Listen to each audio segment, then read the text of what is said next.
بسم اللہ الرحمن الرحیم۔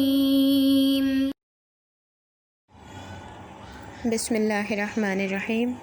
رب اشرح لی صدری ویسر لی امری واحلل عقدۃ من لسانی یفقہوا قولی۔ السلام علیکم ورحمۃ اللہ وبرکاتہ۔ ایک نصیحت ایک کہانی میں خوش آمدید۔ آج کی کہانی ایک ظالم اور لالچی وزیر کی ہے۔ کہتا ہے کہ کسی ریاست میں ایک بادشاہ تھا جس کا ایک وزیر بہت ہی ظالم اور بہت زیادہ لالچی تھا۔ لالچی ہونے کے ساتھ ساتھ اس کا دل بھی سخت پتھر کی مانند تھا۔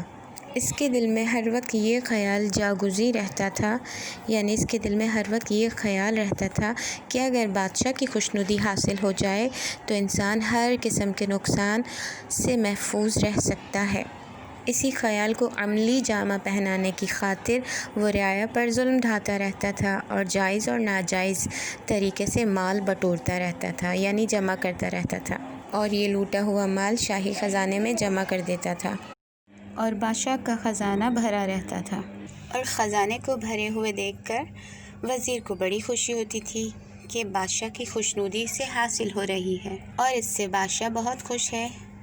قدرت کا کرنا کچھ ایسا ہوا کہ وزیر نے ایک دفعہ کوئی غلطی کر دی اور اس کی غلطی کا علم بادشاہ کو ہو گیا۔ ویسے بھی جو شخص سچے خدا کو چھوڑ کر دنیا کے بادشاہ کو اپنا خالق، مالک، رازق سمجھ لیتا ہے، اللہ تعالیٰ ان جھوٹے خداؤں کے ہاتھوں اس کو سزا دلواتا ہے۔ اس لالچی، ظالم اور سنگ دل وزیر کے ساتھ بھی ایسا ہی ہوا۔ بادشاہ اس سے اس قدر ناراض ہوا کہ اسے تختہ دار پہ چڑھانے کا حکم دے دیا۔ جب اس کو سولی پر لٹکایا جا رہا تھا تو ایک ایسے شخص کا گزر ہوا، ایسا شخص وہاں سے گزرا کہ جو اس وزیر کے ہاتھوں ظلم کا شکار ہوا تھا۔ جب اس مظلوم نے وزیر کی یہ حالت دیکھی تو پکار اٹھا، جو غریبوں کو ستاتا ہے اور ان کے ساتھ برا کرتا ہے، خود اپنے اوپر ظلم کرتا ہے۔